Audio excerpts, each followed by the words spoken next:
পাকা 2 ক্রোশ পথ হাঁটিয়া স্কুলে বিদ্যা অর্জন করিতে যাই। আমি একা নই, 10-12 জন, যাহাদেরই বাটি পল্লী গ্রামে। তাহাদেরই ছেলেদের শতকরা 80 জনকে এমন করিয়া বিদ্যা লাভ করিতে হয়, ইহাতে লাভের অঙ্কে শেষ পর্যন্ত একেবারে শূন্য না পড়িলেও যাহা পরে তাহাতে হিসাব করিবার পক্ষে একটা বিষয় চিন্তা করিয়া দেখলেই যথেষ্ট হইবে যে ছেলেদের সকাল 8টার মধ্যে বাহির হইয়া যাতায়াতে 4 ক্রোশ পথ ভাঙিতে হয়, 4 ক্রোশ মানে 8 মাইল নয়, ঢের বেশি। বর্ষার দিনে মাথার ওপর মেঘের জল, পায়ের নিচে এক হাঁটু কাদা, এবং গ্রীষ্মের দিনে জলের বদলে কড়া সূর্য এবং কাদার বদলে ধুলোর সাগর সাঁতার দিয়ে স্কুল ঘর করিতে হয়। সেই দুর্ভাগা বালকদের মা সরস্বতী খুশি হইয়া বর দেবেন কি? তাদের যন্ত্রণা দেখিয়া কোথায় যে তিনি লুকাইবেন ভাবিয়া পান না। তারপরে এই কৃতবিদ্য শিশুর দল বড় হইয়া একদিন গ্রামেই বসুন, আর ক্ষুধার জ্বালাই অন্যত্রই যান। তাদের 4 ক্রোশ হাঁটা বিদ্যার তেজ আত্মপ্রকাশ করিবেই করিবে। কেহ কেহ বলেন শুনিয়াছি, আচ্ছা, যাদের ক্ষুধার জ্বালা তাদের কথা না হয় নাই ধরলাম, কিন্তু যাদের সে জ্বালা নাই তেমন সব ভদ্রলোকই বা কি সুখে আছে? তারা বাস করিতে থাকিলে তো পল্লীর এত দুর্দশা হয় না।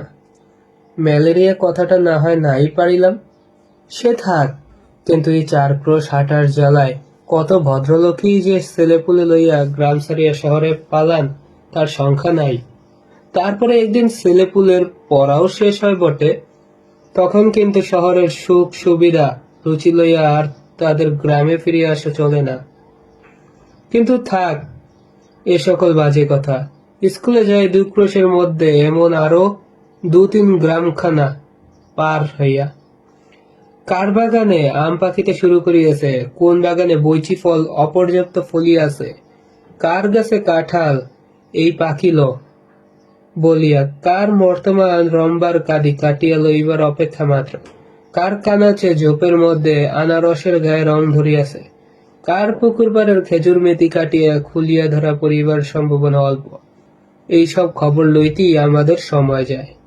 কিন্তু আসলে যা বিদ্যা, কামস্কাট্টার রাজধানীর নাম কি এবং সাইবেনিয়ার খনির মধ্যে রূপা মেলে না সোনা মেলে, এই সকল দরকারি তথ্য অবগত হইবার ফুসরতি মেলে না। কাজী এক্সামিনের সময় এডেন কি জিজ্ঞেস করলে বলি পার্সিয়ার রাজধানী, আর হুমায়ুনের বাপের নাম জানিতে চাইলে লিখিয়া দিয়ে আসি তোগলক খা। এবং আজ 40-এর কোঠা পার হইয়াও দেখি এ সকল বিষয়ের ধারণা প্রায় একেবারেই আছে। তারপরে প্রমোশনের দিন মুখ ভার করিয়া বাড়ি ফিরিয়া আসিয়া কখন আবার দল বাঁধিয়া মতলব করি মাস্টার মশাইকে ঠ্যাংকানো উচিত, কখন আবার ঠিক করি এমন বিশ্রী স্কুল ছাড়িয়া দেওয়াই কর্তব্য। আমাদের গ্রামের একটি ছেলের সঙ্গে মাঝে মাঝেই স্কুলের পথে দেখা হইত। তাহার নাম মৃত্যুঞ্জয়, আমাদের চেয়ে বয়সে অনেক বড়, 3rd ক্লাসে পড়িত।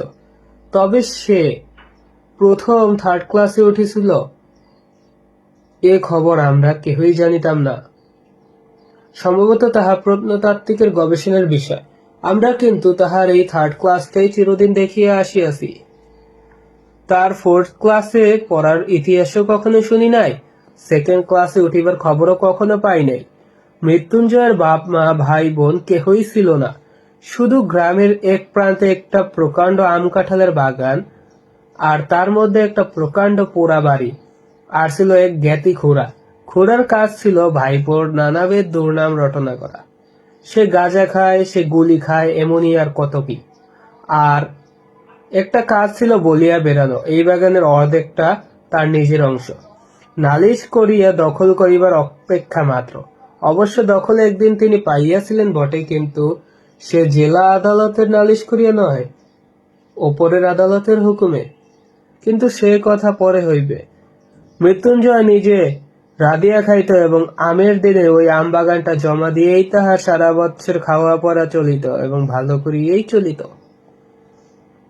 যেদিন দেখা হইয়াছে সেদিনই দেখিয়াছি সেরা খোরা মলিন বইগুলি বাগানে করিয়া পথের এক ধার দিয়া নীরবে চলিয়াছে। তাহাকে কখনো কখনো কারো সহিত যাচিয়া আলাপ করিতে দেখি নাই, বরঞ্চ উপযাচক হইয়া কথা আমরাই কইতাম। তাহার প্রধান কাজ ছিল এই যে, দোকানের খাবার কিনিয়া খাওয়াইতে গ্রামের মধ্যে তাহার জোর ছিল না। আর শুধু ছেলেরাই নয়, কত ছেলের বাপ কতবার যে গোপনে ছেলেকে দিয়া তাহার কাছে স্কুলের মাহিনা হারাইয়া গেছে বলিয়া, বই চুরি হয়ে গেছে ইত্যাদি বলিয়া টাকা আদায় করিত, তাহা বলিতে পারি না। কিন্তু ঋণ স্বীকার করা তো দূরের কথা, ছেলের তাহার সহিত একটা কথা কইয়াছে, এ কথাও কোনো ভদ্রবাপ সমাজে কবুল করিতে চাহিত না। গ্রামের মধ্যে মৃত্যুঞ্জয়ের ছিল এমনই সুনাম। অনেকদিন মৃত্যুঞ্জয়ের খবর নাই। একদিন শোনা গেল সে মর, আরেকদিন শোনা গেল মালপুরার এক বুড়ো মালো তার চিকিৎসা করিয়া এবং তাহার মেয়ে বিলাসী সেবা করিয়া মৃত্যুঞ্জয়কে যমের মুখ হইতে এ যাত্রা ফিরিয়ে আনিয়াছে। অনেকদিন তাহার মিষ্টান্নের সদ্দাই করিছি, মনটা কেমন করিতে লাগিল। একদিন সন্ধ্যার অন্ধকারে লুকাইয়া তাহাকে দেখিতে গেলাম। তাহার পোড়া বাড়িতে প্রাচীরের বালাই নাই, স্বাচ্ছন্দ্যে ভেতরে ঢুকিয়া দেখি ঘরের দরজা খোলা, বেশ উজ্জ্বল একটি প্রদীপ জ্বলিতেছে, আর ঠিক সম্মুখী তপ্তপোষের ওপরে পরিষ্কার ধবধবে বিছানায় মৃত্যুঞ্জয় শুইয়া আছে। তাহার কঙ্কালসার দেহের প্রতি চাহিলেই বোঝা যায় বাস্তবিক যমরাজ চেষ্টার ত্রুটি কিছু করেন নাই। তবে যে শেষ পর্যন্ত সুবিধা করিয়া উঠিতে পারেন নাই, সে কেবল এই মেয়েটির জোরে। সে শিউরে বসিয়া পাখার বাতাস করিতেছিল। অকস্মাৎ মানুষ দেখিয়া চমকিয়া উঠিয়া দাঁড়াইল। এই সেই বুড়ো সাপুরের মেয়ে বিলাসী। তাহার বয়স 18 কি 28 ঠহর করিতে পারিলাম না, কিন্তু মুখের প্রতি চাহিবা মাত্রই টের পাইলাম, বয়স যাই হোক, খাটিয়া খাটিয়া রাত জাগিয়া জাগিয়া ইহার শরীরে আর কিছু নাই। ঠিক যেন ফুলদানিতে জল দিয়া ভিজাইয়া রাখা বাসি ফুলের মতো। হাত দিয়া এতটুকু স্পর্শ করিলে, এতটুকু নাড়াচাড়া করিতে লাগিলেই ঝরিয়া পড়িবে। মৃত্যুঞ্জয় আমাকে চিনিতে পারিয়া বলিল, কে, ন্যাড়া নাকি? বলিলাম, মেয়েটা ঘাড় হেট করিয়া দাঁড়িয়া রহিল। মৃত্যুঞ্জয় 2-4টি কথায় যাহা কহিল তাহার মর্ম এই যে, প্রায় 1.5 মাস হইতে চলিল সে শয্যাগত, মধ্যে 10-15 দিন সে অজ্ঞান অচৈতন্য অবস্থায় পড়েছিল। এই কয়দিন হইল সে লোক চিনিতে পারিতেছে, এবং যদি এখনো সে বিছানা ছাড়িয়া উঠিতে পারে না, কিন্তু আর ভয় নাই। ভয় নাই থাকুক, কিন্তু ছেলে মানুষ হইল এটা বুঝিলাম। আজও যাহার শয্যা ত্যাগ করিবা ক্ষমতা হয় নাই, সেই রোগীকে এই বনের মধ্যে একাকী যে মেয়েটি বাঁচিয়া তুলিবার ভার লইয়াছে, সে কত বড় গুরু ভার। দিনের পর দিন, রাত্রির পর রাত্রি তাহার কত সেবা, কত শুশ্রূষা, কত ধৈর্য, কত রাত জাগা, সে কত বড় সাহসের কাজ। কিন্তু যে বস্তুটি অসাধ্য সাধন করিয়া তুলিয়াছিল, তার পরিচয় যদি সেদিন পাই নাই, কিন্তু আরেকদিন পাইয়াছিলাম। ফিরিবার সময় মেয়েটি আরেকটি প্রদীপ লইয়া আমার আগে আগে ভাঙ্গা প্রাচীরের শেষ পর্যন্ত আসিল। এতক্ষণ পর্যন্ত সে একটি কথাও কহে নাই। এইবার আস্তে আস্তে বলিল, রাস্তা পর্যন্ত তোমায় রেখে আসবো কি?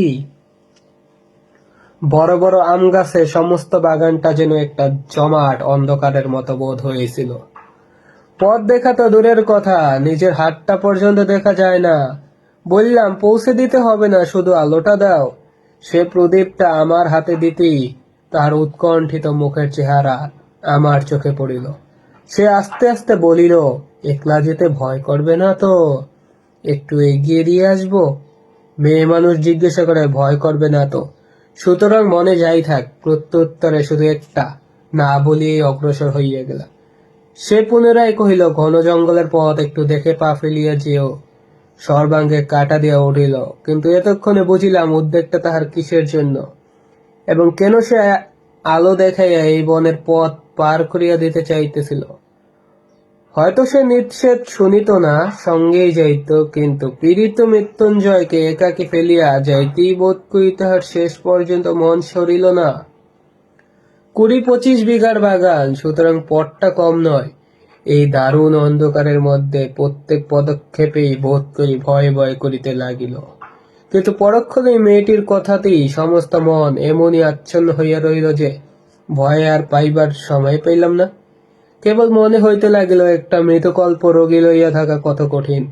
মৃত্যুঞ্জয় তো যে কোনো মুহূর্তেই মরিতে পারিত। তখন সমস্ত রাত্রি এই বনের মধ্যে মেয়েটি একাকী কি করিত? কেমন করিয়া তাহার সে রাত্রিটা কাটিত?